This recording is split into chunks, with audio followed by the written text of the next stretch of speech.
Reflexión evangélica de Monseñor José Trinidad Zapata Ortiz. En este evangelio vemos que después de la muerte de Cristo los apóstoles habían vuelto a su vida pasada. Otra vez estaban echando las redes al mar, pero Jesús resucitado mantiene el llamado original y va a su encuentro para renovar el llamado a seguirlo. En este sentido resalta la figura del apóstol Juan que ante la pesca milagrosa descubre a Cristo resucitado y dice: es el Señor. Y también la figura de Pedro, a quien Jesús pregunta 3 veces: ¿me amas más que estos? Y una vez que Pedro contesta afirmativamente, le dice con qué género de muerte habría de glorificar a Dios. Y al final le dice: sígueme. Es decir, la misma palabra que le había dicho al principio cuando lo sacó del agua. En el relato, Pedro es el que dice: voy a pescar. Y los demás dijeron: también nosotros vamos contigo. Pero como dice el Evangelio, aquella noche no pescaron nada. Cuando Jesús les dice: echen la red a la derecha y encontrarán peces, se dice que inmediatamente así lo hicieron y luego ya no podían jalar la red de tantos pescados. Es entonces cuando Juan, por aquella pesca milagrosa, lo reconoció y exclamó: es el Señor. Esta pesca milagrosa les trajo a la memoria aquella otra cuando el Señor, al inicio de su ministerio, llamó a los primeros apóstoles. En aquella ocasión le dijo a Pedro: rema mar adentro y echen las redes para pescar.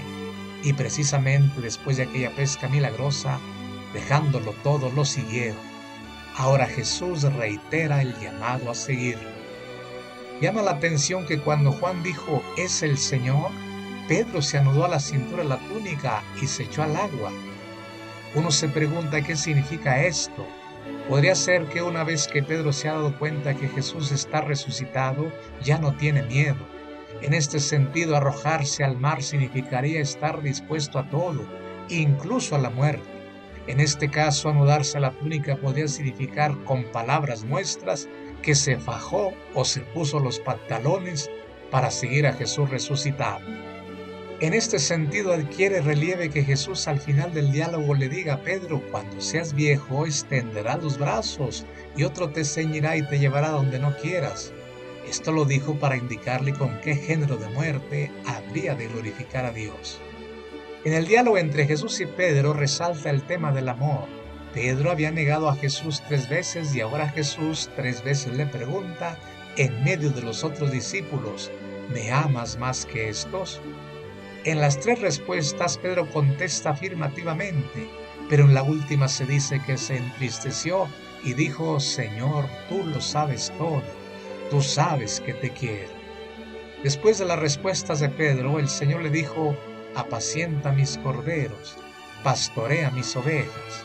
Es decir, que Jesús devolvió a Pedro la dignidad perdida en la pasión. Pedro lo había negado 3 veces. Ahora 3 veces Cristo le pregunta si lo ama y 3 veces lo confirma en la misión que antes le había encomendado. Y sobre todo al final, en un contexto de estar dispuesto a morir, le dice: sígueme. La vida cristiana es un constante diálogo con Dios. A veces por nuestros pecados nos hacemos sordos, pero Dios no se da por vencido y nos busca y se nos manifiesta como a los apóstoles. El diálogo entre Pedro y Jesús es el diálogo entre Cristo y nosotros. El Señor Jesús nos pregunta cada día: ¿me amas más que estos? Nosotros tenemos que hacer nuestras las últimas palabras de Pedro: Señor, tú lo sabes todo. Sabes de mis traiciones, de mis pecados, de mis ingratitudes, pero también sabes que te quiero. Si hacemos esto, el Señor, como a Pedro, nos devolverá la dignidad perdida y nos invitará a seguirlo de nuevo. Que así sea. La bendición de Dios Todopoderoso, Padre, Hijo y Espíritu Santo descienda sobre ustedes. La diócesis de Papantla presentó.